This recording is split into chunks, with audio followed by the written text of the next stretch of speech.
কোরবানিকারীকে কি চুল, নখ ইত্যাদি কাটা থেকে বিরত থাকতে হবে? কোরবানি আর আকিকা এ দুটো একসাথে দেওয়া যাবে কিনা? কোরবানির গোশত দিয়ে দিনের প্রথম খানা খেতে হয়, এই কথাটা কতটুকু সঠিক? জবাইয়ের সময় বিসমিল্লাহ বলতে যদি কেউ ভুলে যায় তাহলে কি করবে? কোরবানির ভাগীদারদের নাম জপা কোরবানির পরে এটা জরুরি কিনা? কোরবানির দিন হাঁস মুরগি জবাই করা জায়েজ আছে কিনা? কোরবানির গোশত কিভাবে বন্টন করবেন, কয় ভাগ করবেন? বিয়ের অলিমার গোশত সংগ্রহের জন্য কোরবানি করা জায়েজ আছে কিনা? হাজী সাহেবদের জন্য দেশে কোরবানি করা জরুরি কিনা? এবার আমরা চলে যাই প্রশ্ন উত্তরে সরাসরি। প্রথম প্রশ্ন, কোরবানি আর আকিকা এ দুটো একসাথে দেওয়া যাবে কিনা? এটা কমন প্রশ্ন আমাদের সমাজে। এর উত্তর হলো অনেক উলামায়ে কেরামের মতে দেওয়া যাবে। ফতোয়া শামী ইত্যাদিতে তাই লেখা আছে যে দেওয়া যাবে কোরবানি আর আকিকা একসাথে একই গরুর মধ্যে। আর অনেক উলামায়ে কেরামের মধ্যে দেওয়া যাবে না।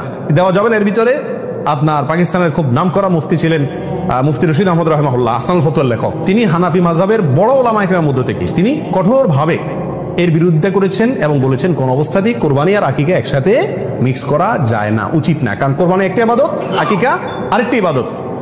আর তাছাড়া গরু এক অংশে একাধিক ব্যক্তি দিতে পারবে, এটা কোরবানির ক্ষেত্রে নবী সাল্লাল্লাহু আলাইহি ওয়াসাল্লাম বলছেন, আকিকার ক্ষেত্রে বলেন নাই। সেই জন্য কোরবানি এবং আকিকা পৃথক হওয়া উচিত। একই দিনে হতে পারে কিন্তু গরুর অংশে কোরবানির না, এই আকিকার কারণ নামের অংশ থাকা উচিত না। এই মতটা বেশি শক্তিশালী এবং বেশি সতর্কতামূলক। জবাইয়ের সময় বিসমিল্লাহ বলতে যদি কেউ ভুলে যায় তাহলে কি করবে? এর উত্তর হলো নিজের পশু তো নিজে জবাই করা উত্তম। যারা প্রফেশনাল জবাই করেন মৌলভী সাহেবরা, তারা তো ভুলের কথা না, কারণ তাদের অভ্যাসই আছে। নিজেটা নিজে করতে গেলে ডরে ভয়ে ভুলেও যেতে পারে। যদি কেউ ভুলে যান, ভয়ের কোনো কারণ নাই।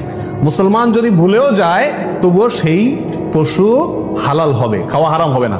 ইচ্ছাকৃত যদি কেউ বিসমিল্লাহ না বলে সেটা ভিন্ন কথা, সেটা সমস্যা আছে। কিন্তু ভুলে যদি বিসমিল্লাহ না বলে তাতে পশু হালালই থাকবে, হারাম হবে না ইনশাআল্লাহ। কোরবানির দিন হাঁস মুরগি জবাই করা জায়েজ আছে কিনা? আমাদের দেশে অনেকেই গ্রামের দেশে বলেন যে কোরবানির দিনগুলোতে, ঈদের দিনে কি করা যায় না, হাঁস মুরগি জবাই করা যায় না। আসলে কতটা সঠিক? উত্তর হলো এটা সম্পূর্ণ ভিত্তিহীন, বানোয়াট কথা। এর কোনো গ্রহণযোগ্য ভিত্তি ইসলামী শরিয়াতে নাই। বরং কোরবানি ঈদের দিনে কেউ চাইলে হাঁস বা মোরগ কি করতে পারবে, জবাই করতে পারবে।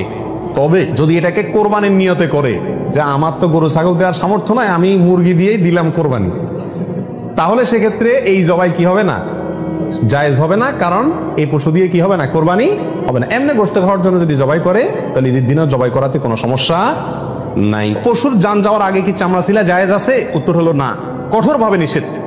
আমাদের দেশে কসাইরা এবং যারা চামড়া ছিলে নিজেরা অনেক সময় দেখা যায় জান এখনো পুরো বাইর হয় না, রু বাইর হয় না, তার আগেই ওই পায়ের রগ কাটা শুরু করে, চামড়া ছিলা শুরু করে, পুরো না ছাড়া করে। এটা জায়েজ নাই, এটা গুনাহের কাজ। আপনি কোরবানি করছেন ইবাদত, অথচ গুনাহ হচ্ছে সাথে। নবী সাল্লাল্লাহু আলাইহি ওয়াসাল্লাম বলেছেন ইন্নাল্লাহা কাতাবাল ইহসানা আলা কুল্লি শাই, আল্লাহ সব বিষয়ের প্রতি ইহসান করার নির্দেশ করেছেন। অতএব ফাইদা কাতালতুম ফাআহসিনুল কিতলাতা ওয়া ইযা যাবাহতুম ফাআহসিনুজ যাবিহাতা, তোমরা যখন কোনো পশুকে জবাই করবে তখন ওই পশুর প্রতি রহম করিও, ভালো করে ধারটা দিয়ে নিবে।